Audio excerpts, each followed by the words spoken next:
Maayong gabi sa tanan nga maabot ni ini nga live broadcast sa Facebook. Happy Mother's Day sa tanang mga asawa sa community of Christian. O karong bula naman god ay gina-celebrate ang Mother's Day. I guess sa tibuok kalibutan baka ha or siguro sa tibuok kalibutan. So uh, karong gabi una atong pagatun-an o pagatan-awon ang behavior o pag-uugali sa usa ka asawang babae sa Kristohanong panimalay. Kung kini makita nato sa 1 Peter chapter 3 verses 1 to 6 dahil ang verse 7 ay para naman sa mga bana.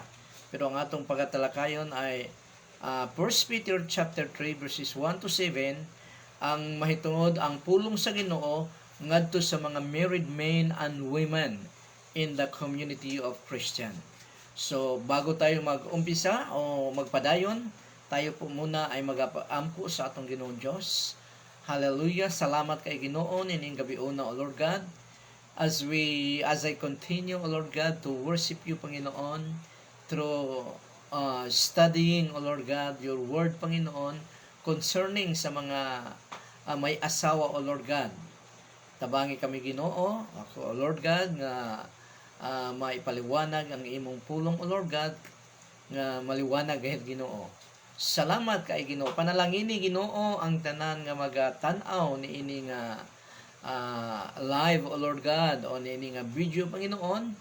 Panalangini sila Ginoo according to their needs, O Lord God, and according to their faithfulness diya sa iyo, Amahan. Salamat kay Ginoo in Jesus name. Amen. God's word to the married men and women. So, mauni ang kapatsada sa atong Ginoong Dios dahil through His written word nga na natong mabasa sa Bible, iyaging gipahimutang kung unsa ang role sa usa ka pamilya, Kristohanong pamilya, kung unsa ang role sa bana, unsa ang role sa asawa o ngadto sa iyang mga anak. So kung atong tan-awon sa mga kultura sa pamilya, daghang mga nasod nga ang babae dili parehas ang ilang rights sa mga lalaki. Pananglitan sa panahon sa atong Ginoong Hesus, ang kababayenan sa Israel ay ang treatment nila ay second class citizen compared sa mga lalaki. Ambot lang ka karon sa atong kapanahunan niya ng lugar sa Israel kung maupabagyapon ang ilang kultura, wala ba kini nagbago. Pero bisan sa atong panahon karon dinhi sa Asian nation, ang kultura sa mga babae as second class citizen ay daghan pagyapon.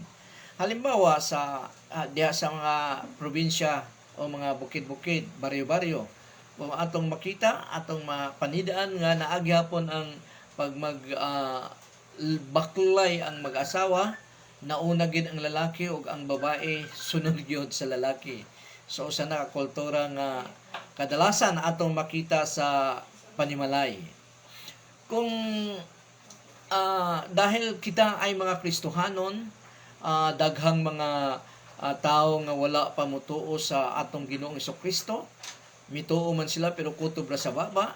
If we Christians are to maintain ang example nato as a testimony sa mga tao nga wala pa mutuo sa atong Ginoong Hesukristo, we must live blamelessly in the four major arenas of God's ordained social interaction nga gipakita ni Apostol Pedro sa iyang written word, sa iyang sulat ngadto sa mga Kristohanong sa Asia Minor. Unang-una niini ang society or ang atong pag-submit sa civil authorities sa gobyerno.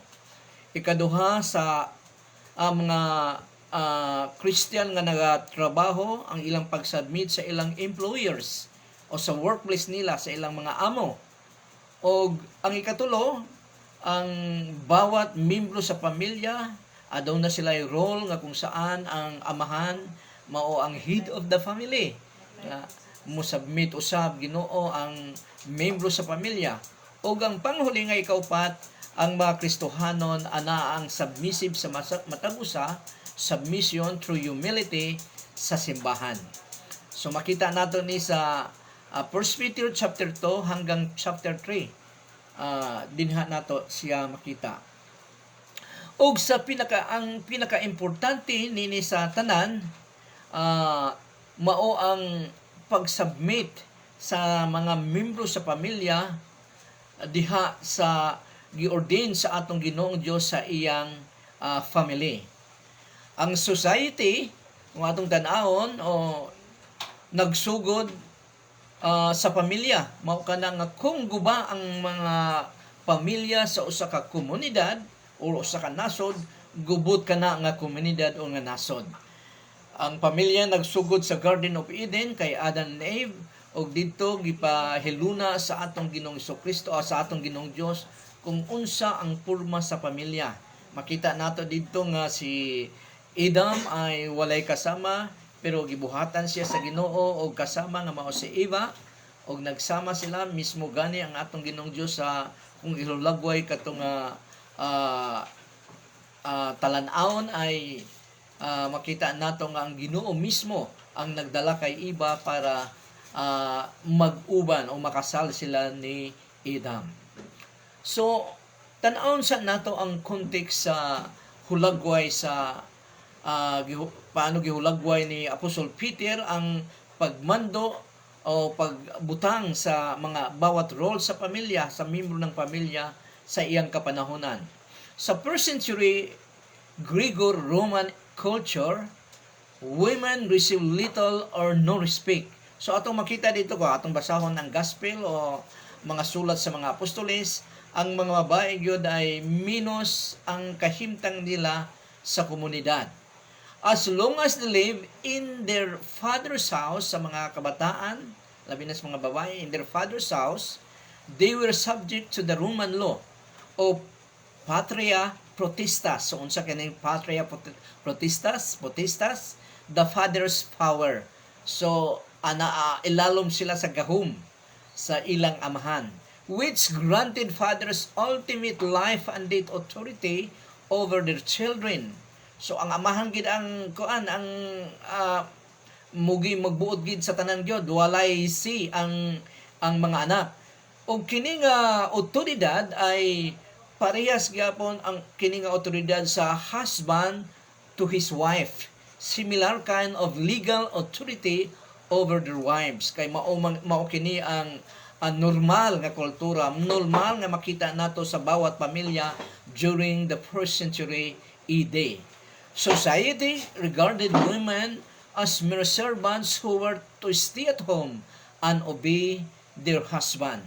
So kini nasunod sa Asian country, nga sunod kini nga sa among kapanahunan during 60s, ay makita nato nga ang mga asawa gyud ay naalang sa panimalay, majority of them, dahil ang mga bana mao ang maghanap buhay.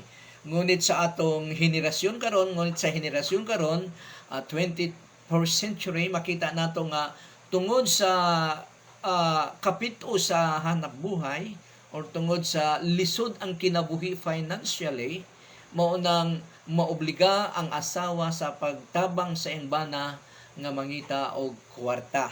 Muna nga ang mga anak mabiyaan sa ilang balay, usahay, ang nahatagan og responsibilidad sa paggabay sa mga anak, mao na lang ang mga helper o uban pa kamag-anak baka, dahil ang mag-asawa ay naghanap buhay tungod sa rason nga kulang siguro ang income para to support their families. So mao ka na nga, if the woman balik ko sa kultura sa during the Roman Empire, if the woman converted to Christianity and decided to follow its teaching, that decision change religions on her own could result in severe abuse by her unsaved husband. Sa dili Kristohanon nga ba na medyo ma-challenge siya nga murag ang iyang asawa na convert to Christianity, lahi nagpagtulunan o kung sundon niya ang pagtulunan sa Christianity, munang ma-challenge siya o mo resulta kini nga i-abuse niya ang iyang asawa dahil normal na sa ilang kultura so during the 1st century AD. When such conversion to Christianity nga mahitabo, a wife needed to know how to respond to her husband so that she might win him, iyang bana, to the gospel. Her essential duty was to be submissive as in the case of civil and workplace relations. So, musunod gid siya according sa written word of God sa iyang bana. Dahil bao kana ang role sa Christianity. That is why kung atong tanawon dili lamang si Peter ang hisgot ni ini nga pagtulunan Christian teaching, maging si Apostle Paul mitudlo usab ni ini concerning to the Christian families nga magkalahi ang pagtuo. Matud pa ni Apostle Paul sa iyang sulat sa mga Kristohanon sa 1 Corinthians chapter 7 verses 1 and 2, matud pa ni Apostle Paul, karon ania ang akong tubag mahitungod sa mga pangutana nga inyong gisulat kanako. So the Corinthian Christians ay nangutana di ay kay Apostle Paul in relation sa mag-asawa. Muning gitubag case to case basis niya. Gitubag ni Apostle Paul kung unsa ba ang hulagway sa Kristohanong pamilya sa bana og asawa. Maayo unta alang sa usa ka tawo nga dili na magminyo. So grabe usab kini si Apostle Paul. Dahil kung siya ang masunod, matud pa niya, maayo nga dili na magminyo. Verse 2 dayon, apan. So dunay rason, dunay pasubali. Verse 2 ng chapter 7 ng 1 Corinthians, apan tungod kay daghan ang matintal nga makighilawas. So gawas sa kaminyoon. So gipakita ni Apostle Paul dinhi ang sex apart from marriage, magpagminyo na lang kamo aron malikayan ninyo kini. So dili gid gusto sa Christian teaching nga ang usa ka ang sex ay mahitabo sa dili kaminyoon, gawas sa kaminyoon. So kinahanglan ang sex good ay mahitabo diha sulod sa kaminyoon. Apan tungod kay daghan ang matintal nga makighilawas gawas sa kaminyoon, pagminyo na lang kamo aron malikayan ninyo kini. So padayon ta sa chapter 7 ng 1 Corinthians adto ta sa verse 12. Padayon si Apostle Paul lagay istorya sa mga Kristohanon sa Corinto pinaagi sa iyang sulat. Ang akong sugyot, ang iyang advice, ang akong sugyot ngadto sa uban mao kini.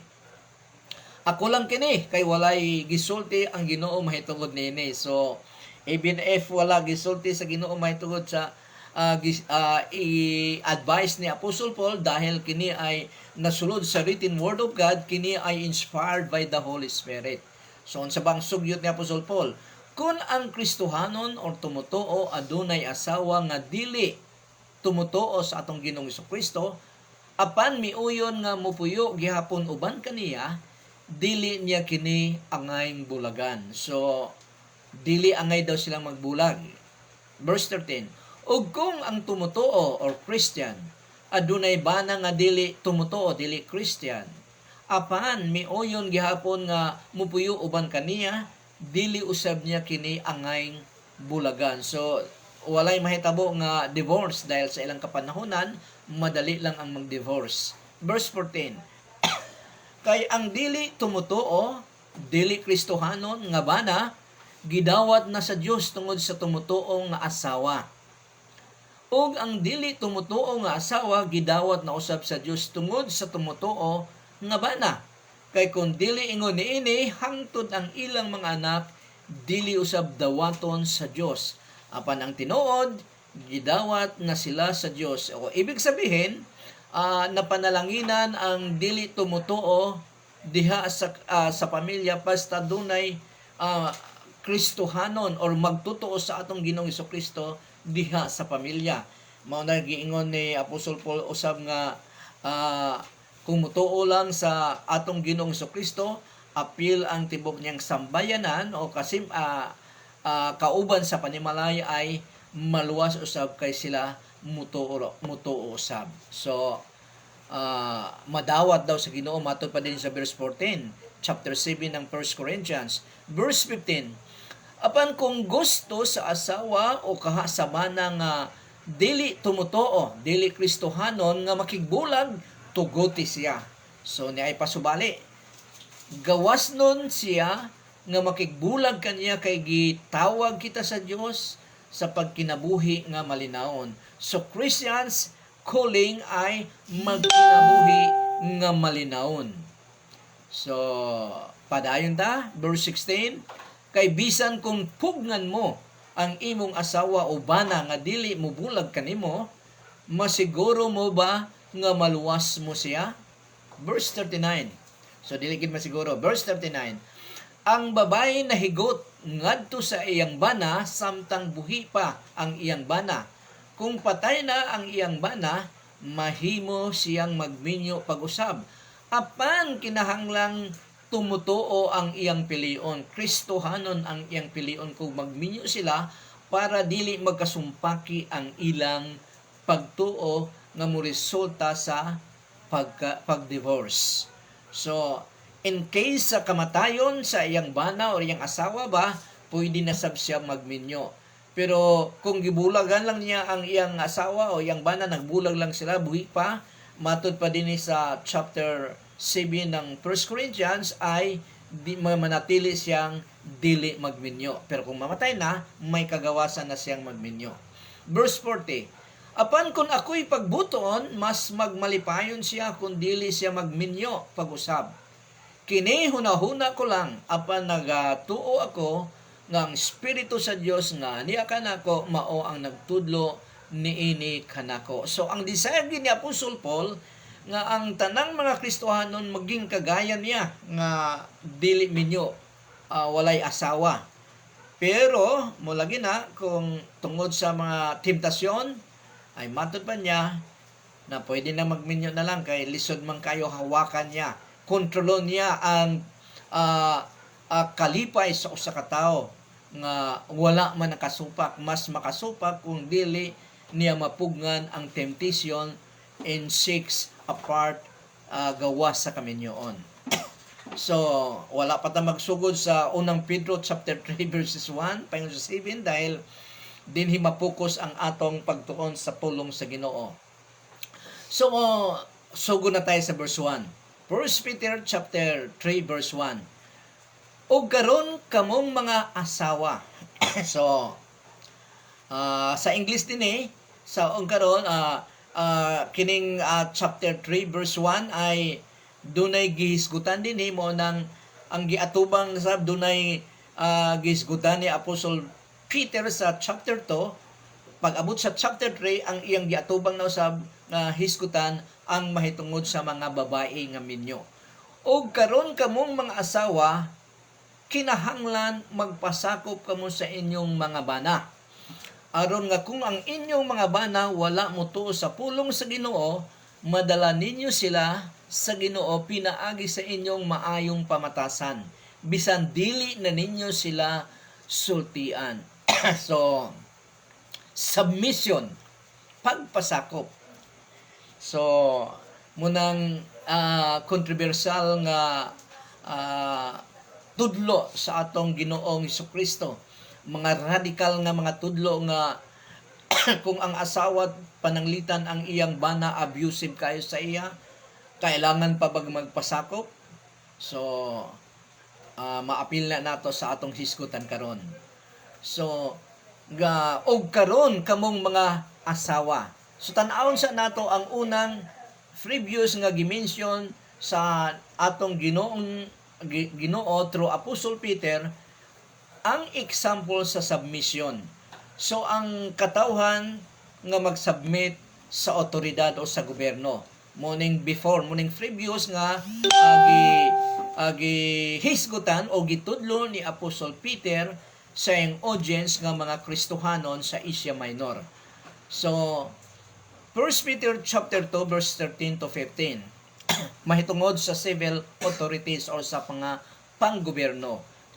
Verse 13 ng chapter 2. Tungod sa Ginoo, so for the sake sa atong Ginoong Hesukristo, tungod sa Ginoo, pagpasakop kamo sa tanang tao nga nangulo sa lungsod, mahimong sa hari nga mao ang may labaw nga gahom, o sa mga gobernador nga mao ang iyang ihatagan sa gahom nga mosilot sa mga naghimo og daotan, og mopasidungog sa mga naghimo og maayo. So asa daw magpasakop ang mga lumulupyo ni ana nga lugar? Dito daw sa may otoridad, civil authorities.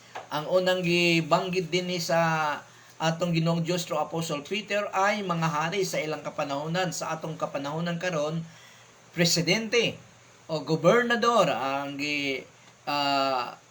iyang gisangunan sa mga probinsya na, sa mga province na. Verse 15, kay mao kini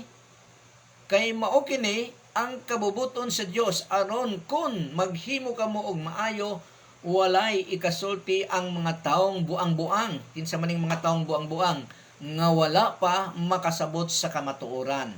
So ang responsibilidad sa usa ka Kristohanon, siya ay maging submissive sa government authorities. Dahil mao daw kini matod pa sa verse 15, mao daw kini ang kabubuton sa atong Ginoong Dios. 1 Peter chapter 2 verses 13 to 15. So tanang mga Kristohanon magasubmit sa civil authority sa panggoberno. So adto naman ta sa 1 Peter chapter 2 verse 18 kung saan tanang mga Kristohanon nga nanarbaho magpasakop sa iyang employers o sa iyang amo, agalon.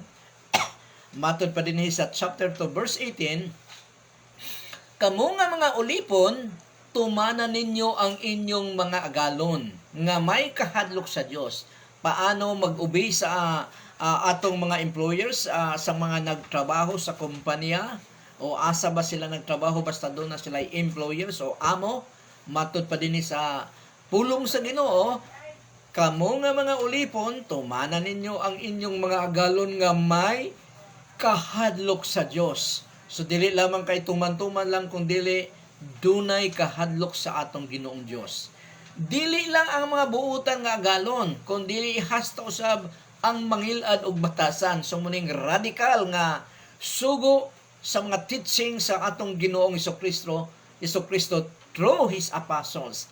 Dili na ang buutan nga agalon, dali kaayo mo submit, pero katong mga ngilad og batasan mo nang lisod. Pero mao kini ang giingon sa pulong sa Ginoo, dili lang ang buutan nga agalon, kun dili hasta usab ang mangilad og batasan na muning lisod.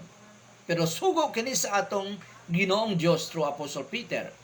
Verse 19, kay panalanginan kamo sa Dios kung maantos ninyo ang mga kasakit. So dinhira di ay. So antuson gid ay ang kasakit ngano man, kahit dahil may naghulat nga panalangin sa atong Ginoong Dios. Matod pa sa 2 Peter chapter 2 verse 19. Kay panalanginan kamo sa Dios kung maantos ninyo ang mga kasakit bisan ug wala kamoy sayop nga nahimo, tungod og alang sa inyong pagtuman sa kabubuton sa Dios. So ang pagtuman sa kabubuton sa Dios ay naagi persecution, naay kahirapan.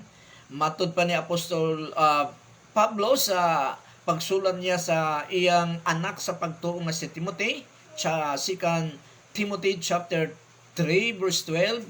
Matud pa niya dito nga ang tanang nga nag-desire nga magpuyo nga nagasunod sa Ginoo ay aduna gayoy persecution nga mahitabo. So naana ang persecution sa pinaagi sa mga words, mga sinultian, i-persecute ka, ug nao sa physical o maging sa mga trabaho, mga inana, naagi persecution. So, balik tayo, ang asawa nga nagpasakop sa iyang bana ay isa kini sa proof nga she is a godly wife. Dahil gituman niya ang mando sa atong Ginoong Dios sa iyang written word. So, isa sa timailhan, isa sa proof nga godly ang asawa ay nagpasakop siya sa iyang bana. Submission means a certain type of silence. Maghilom na lang without a word. Ang opposite ni ini is an active opposition of unbelief and disobedience. So kung dili ako sa kaasawa, kung wala siya magpasakop sa iyang bana, ay gidisobey niya ang atong Ginoong Dios nga mao ang nagsugo ni ini. Wives must submit and accept her place in the family under the leadership of her husband, whom God has placed as head in the home. 1 Peter chapter 3 verse 1. O karon kamong mga asawa, kinahanglan magpasakop kamo sa inyong mga bana. Aron kung ang inyong mga bana nga wala mo tuo sa pulong sa Dios, madala ninyo sila sa Ginoo pinaagi sa inyong maayong pamatasan bisan dili na ninyo sila sultihan. Pangayo og tubig pa obese. Sultihan to sa akong inuman pa. Muna nga lisod magpasakop pero mauman ni ang sugo sa Ginoo. Sa mga Kristohanon, sa gobyerno magpasakop kita, sa atong mga employer, sa mga nagtrabaho magpasakop sa amo, sa pamilya magpasakop gyapon sa head of the family. Muinom sa ko.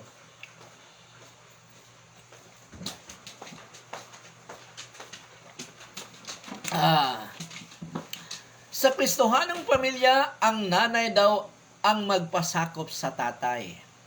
Kaso lang, daghang pamilya karon dahil yun na nga, sabi ko kanina nga, tungod sa pitos nga kinabuhi o sahay, kulang ang budget sa pamilya, ang asawa nagatrabaho na. Ang problema kung ang asawa ay mas dakog income sa bana, munang duna siya munang usahay dili masunod dahil ni ana nga kahimtang. Pero kung dili masunod dahil ni ana kahimtang dahil dako og kita ang babae, ang asawa kay sa bana, ang resulta ana ay mahimong prideful ang babae, ang asawa, hinungdan nga dili na siya gasunod sa iyang bana. Disobedience ngadto sa atong Ginoong Dios nga mao ang nagsugo nga ang matag asawa mag-submit sa iyang bana. Balikon ko, sa Kristohanong pamilya, ang nanay magpasakop sa tatay. Submitting her should raise a woman self-esteem. Dili ibig sabihin nga inferior siya kung magpasakop siya. Muning matod pa sa usa ka manunulat, submitting should raise a woman's self-esteem, not lower it. Tungod kay sa pagbuhat sa Ginoo sa babae, wala kini niya buhata as second class citizen or creation ngadto sa lalaki. Kung dili as man's partner. Muna nga partner gid sila sa lalaki. Nga kung wala ang babae, murag mahirapan ang lalaki, maglisod gid siya sa kinabuhi. Munang gi-create sa atong Ginoong Dios si Eva para ang lalaki doon na siya ka-partner o dili siya maglisod sa iyang panginabuhi o pagkinabuhi. Dili na siya magiging lonely. Kay matod pa sa Genesis chapter 2 verse 18, this is the reason kung nganong ang atong Ginoong Dios gibuhat niya ang babae. Muni ang reason. Genesis chapter 2 verse 18. The Lord God said, "It is not good that man should be alone. I will make him a helper comparable to him." So ang reason dahil ang lalaki nag-iisa lang sa si Adam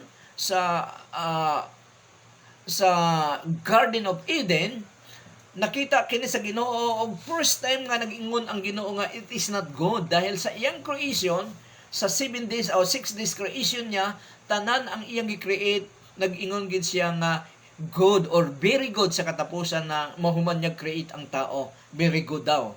So, nung mag-create na niya ang tao, nag-iisa lang si Adam. Ang mga mananap doon ay ka-partner, pero si Adam walay ka-partner. Nalungkot si Adam siguro dahil ang mga mananap doon na sila ay ka-partner, pero siya, nag-iisa siya. Munang nakita sa Ginoo nga siguro nagsubo o nalungkot si Adam dahil siya lang mag-isa, muning resulta, It is not God, declaration sa atong Ginoong Dios, it is not God that man should be alone. I will make him a helper comparable to him. Sumunang resulta nga nagkaroon og iba. Nagkaroon ng babae. Tungod kay walay comparable nga partner ang lalaki, suitable gyud sa iyang panginahanglan. Sumunang naay babae. Ang helper din sa Genesis chapter 2 verse 18, ang helper din is counterpart of himself. So, kung unsa iyang kulang, muni ang iyang helper ang mupuno. One form from him, a perfect resemblance of his person. And this implies that the woman was to be a perfect resemblance of the man, possessing neither inferiority nor superiority. Pantay gid sila, walay labaw sa ila. But being in all things like and equal to himself. Gani ang source nga gigikanan sa babay ay gusok man sa lalaki, sa part man sa lawas sa lalaki. Munang walay inferiority sa pag sinabing si Eva gi-create sa atong Ginoong Dios para magkaroon ng helper si Adam. Dahil si Eva mismo ay gikan sa lawas ni Adam. So matod pa sa Genesis chapter 2 verse 21 to 23, and the Lord God caused a deep sleep to fall on Adam, and he slept, and he took one of his ribs and closed off the flesh in its place. Verse 22, then the rib which the Lord God had taken from man, he made into a woman, and he brought her to the man. And Adam said, this is now bone of my bones, and flesh of my flesh. She shall be called woman, because she was taken out of man. So, sa pagbuhat sa Ginoo kay Eva, nga gikan sa part sa lawas ni Adam, iyang gioperahan sa si Adam. Grabe nga anesthesia, general anesthesia ang gigamit dinhi sa Ginoo. Dahil matod pa sa Ginoo, the Lord God caused deep sleep. So grabe nga pagkatulog, general anesthesia, to fall on Adam. Nakatulog din si Adam nga grabe, deep sleep. And he sleep, and he took one of his ribs. Ayha dahil gikuha sa Ginoo ang usa sa mga gusok ni Adam. Og pagkahuman ini, gisirado uli sa Ginoo, og gihimo niya nga mao si Eva, nga mao ang babae. Sumuna ang hulagway. Ako ay kaduhan ako na operahi dinhi sa akong tiil o sa appendicitis, sa akong appendicitis around mga 1969. Grade 6 pa ko noon. Mga 1969 siguro or 68 mga inana. So general anesthesia ang gigamit dito, murag usa ka buntag ko gioperahan tungang gabiin ako nakamata.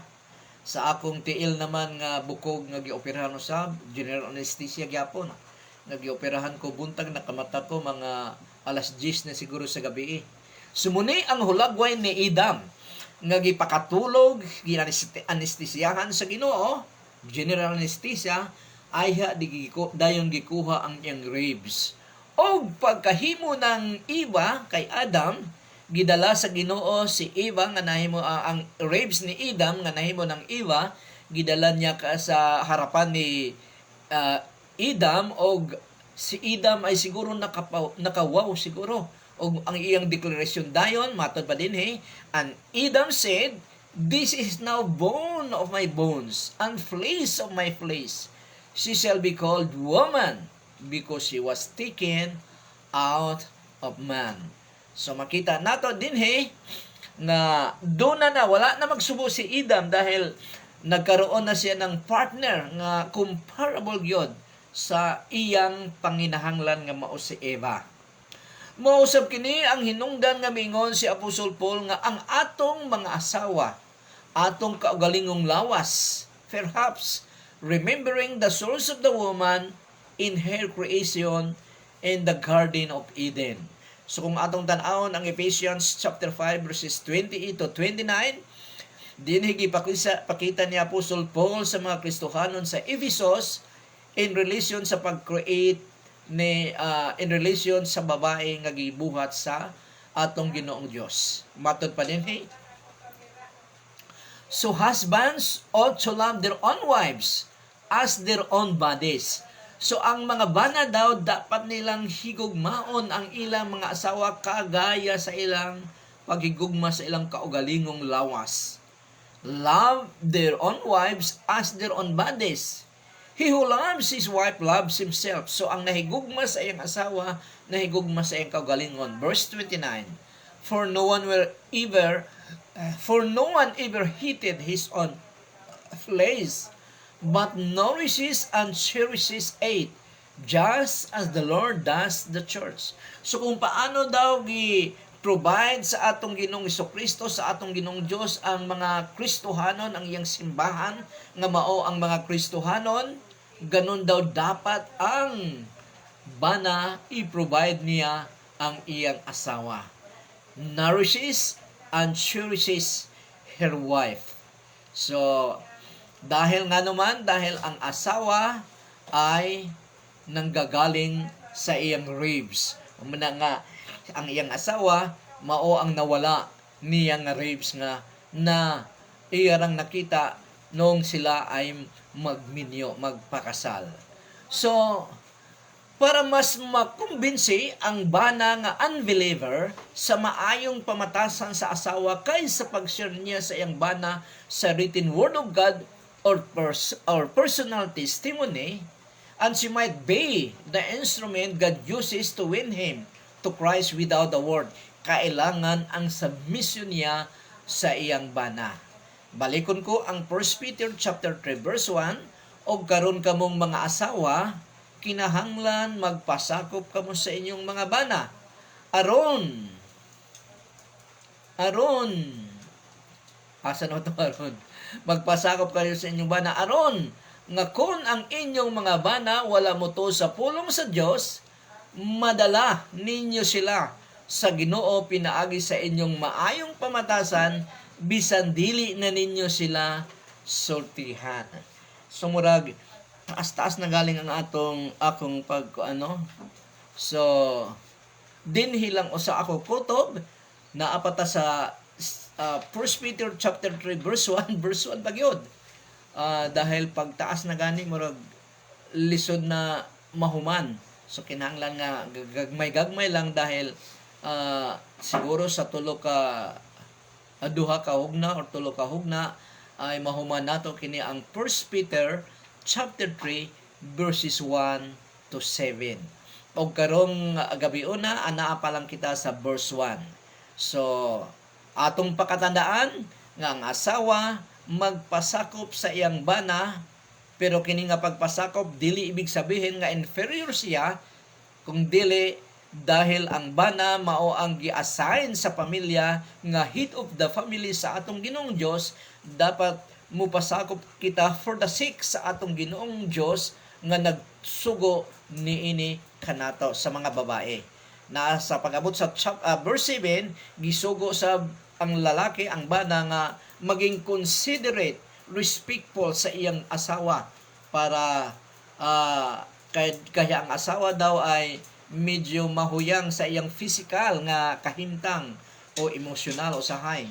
So kailangan nga considerate ang bana o iyag yung irespeto ang iyang asawa. So pag ang mga Kristohanon membro sa pamilya musunod sa role sa atong Ginoong Dios nga gihatag niya sa iyang written word, patsada ang dagan sa bawat pamilya, dahil ang bawat membro sa pamilya ay nagsunod sa iyang role. Muna nga doon naman siguro yung mga problema, pero dili dagko kayo, gagmay lang, dahil sila mao kini ang gustong mahitabo sa atong Ginoong Dios. Matod pa sa verse 7, chapter 3 verse 7, lakbitan ko lang pagbasa. Tahuran ninyo sa mga bana naman kini asa pa din sa kan. Kamuusab. So kining kamuusab human og istorya sa Ginoo through Apostle Peter, ang mga asawa ang bana na sab iyang giatubang. Kamuusab nga mga bana kung paano nagpasakop ang inyong mga asawa Kamo sa mga bana, sabtan ninyo ang inyong mga asawa, sumala sa inyong nasayran isip Kristohanon. Tahuran ninyo sila isip mga babae nga mas mahuyang kay kanato. Nganong mahuyang man physically, mahuyang inferior sila physically, o napay uban nga kuan. So tahuran ninyo sila isip mga babae nga mas mahuyang kay kanato. Kay gihatagan usab sila sa Dios o kinabuhi nga walay katapusan sama kanato. So walay kaibahan kung kita ay gipanalanginan sa Ginoo sa salvation or eternal life, ganon din ang mga babae. Sa padayon patod pa sa Ginoo sa through Apostle Peter, kung dili kini ninyo buhaton, dili tubagon sa Dios ang inyong mga pag-ampo. So kini ang delikado nga warning sa Ginoo. Kung dili nila tahuron, dili sila maging considerate, understanding sa ilang asawa, unsa may ilang iampo, dili tubagon sa atong Ginoong Dios. So medyo gikuan na ta dinhi, gilaktod na ta sa chapter 3 verse 7 ng 1 Peter. Og daghang kayong salamat sa tanan nga nananaw o mutan-aw pa niini dahil live sa Facebook kini, mai-post kini og naway ang atong Ginoong Dios manalangin kaninyo. So mag-ampo ta. Among amahan sa pangalan ni Jesus, salamat kay Ginoo sa katatapos namong tuon sa imong pulong, O Lord God. We pray, Father God, sa pangalan ni Jesus, empower us, Panginoon, nga ang among natun-an, ang among nasabtan sa imong written word, Panginoon, amo gikining mai-apply sa among pagkatao, sa among kinabuhi, O Lord God, para kami ay mo-grow, Ginoo, sa among pagtuo diha sa iyo, O Lord God. Salamat kay Ginoo ng gabi una. In Jesus' mighty name. Amen, amen, and amen.